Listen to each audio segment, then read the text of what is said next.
Assalamualaikum warahmatullahi wabarakatuh. Halo anak-anak, selamat bergabung kembali di video pembelajaran matematika bersama Bu Yeni.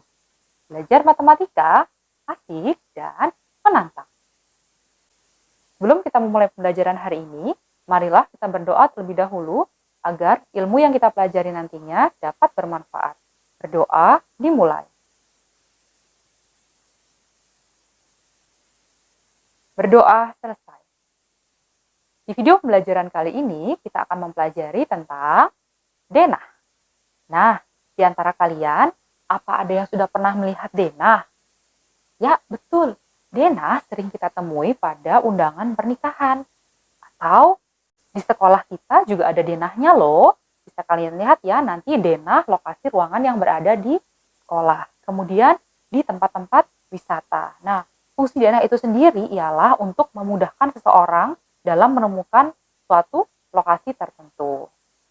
Nah, di video pembelajaran kali ini kita akan mengenal denah lebih dalam.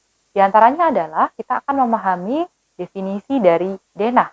Kemudian kita akan belajar membaca denah dengan menggunakan arah mata angin. Kemudian kita akan menggambar denah dan yang terakhir kita akan menentukan rute perjalanan. Simak baik-baik ya video pembelajaran berikut ini. Definisi denah. Denah merupakan gambaran keadaan suatu tempat atau wilayah tertentu pada bidang datar. Fungsi denah itu sendiri ialah untuk memudahkan kita dalam menemukan lokasi suatu tempat.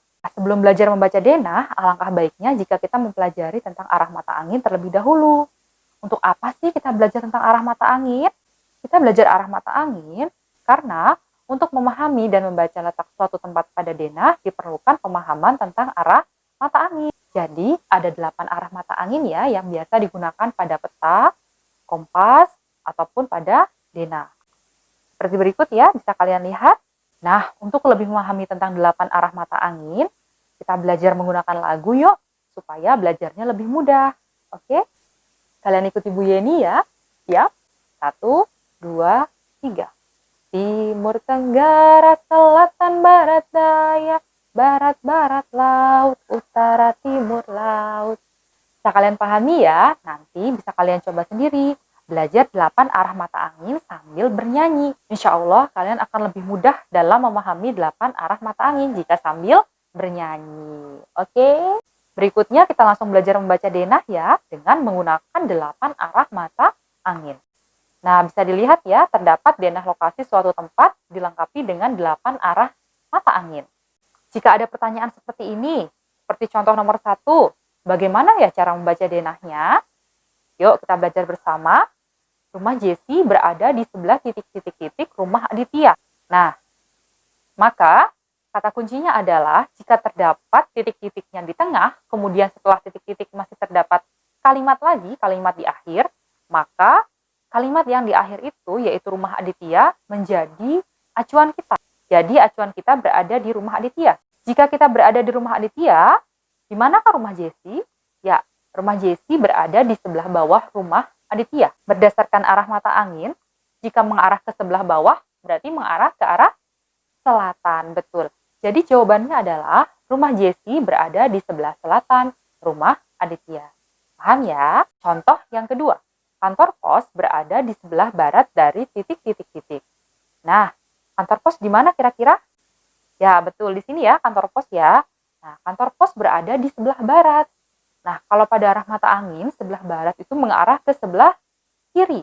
Ya, berarti kantor pos berada di sebelah kiri.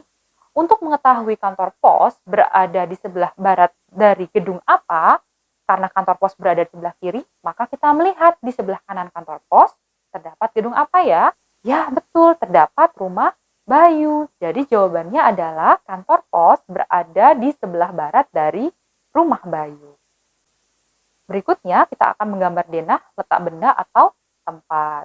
Nah, sebelum kita menggambar denah letak benda atau tempat, ada beberapa langkah yang harus kita pahami. Yang pertama adalah tentukan titik acuan sebagai patokan.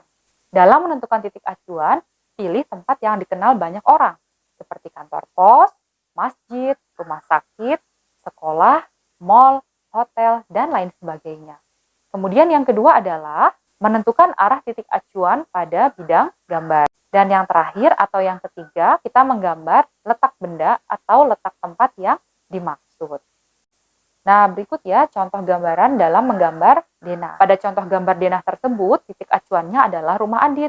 Maka rumah Adit kita letakkan di tengah-tengah pada bidang gambar. Kemudian yang kedua, kita buat petunjuk arah mata angin. Dan yang terakhir, kita gambarkan bangunan-bangunan yang berada di sekitar rumah Adit, seperti puskesmas, sekolah, toko roti sebagai titik acuan. Paham ya?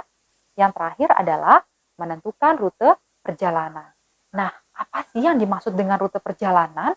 Nah, jadi yang dimaksud rute perjalanan adalah arah jalan yang dilalui seseorang ketika akan menuju ke suatu tempat tertentu. Rute perjalanan dari satu tempat ke tempat lainnya memerlukan pemahaman tentang arah mata angin. Nah, kita belajar menentukan rute perjalanan yuk. Terlihat ada denah lokasi dan dilengkapi dengan 8 arah mata angin. Kali ini kita akan menentukan rute perjalanan dari sekolah menuju ke rumah Adit. Seperti apa ya kira-kira? Yuk kita lihat denahnya. Rute perjalanannya dari sekolah ya. Maka jika dari sekolah kita menuju ke arah barat melalui Jalan Kancil 2 melewati puskesmas. Kemudian sesampainya di perempatan jalan kita belok ke arah utara melalui Jalan Elang 2. Sampai di ujung jalan kita kembali belok ke arah barat melalui Jalan Kancil 1. Nah, rumah Adit terletak di sebelah kiri Jalan Kancil 1. Bisa dilihat ya. Kalian paham? Demikian materi yang dapat Bu Yeni sampaikan di video pembelajaran kali ini tentang denah. Semoga kalian paham ya dengan penjelasan yang sudah Bu Yeni berikan. Terima kasih sudah mendengarkan penjelasan dari Bu Yeni. Sampai jumpa kembali di video pembelajaran berikutnya. Wassalamualaikum warahmatullahi wabarakatuh. Sampai jumpa.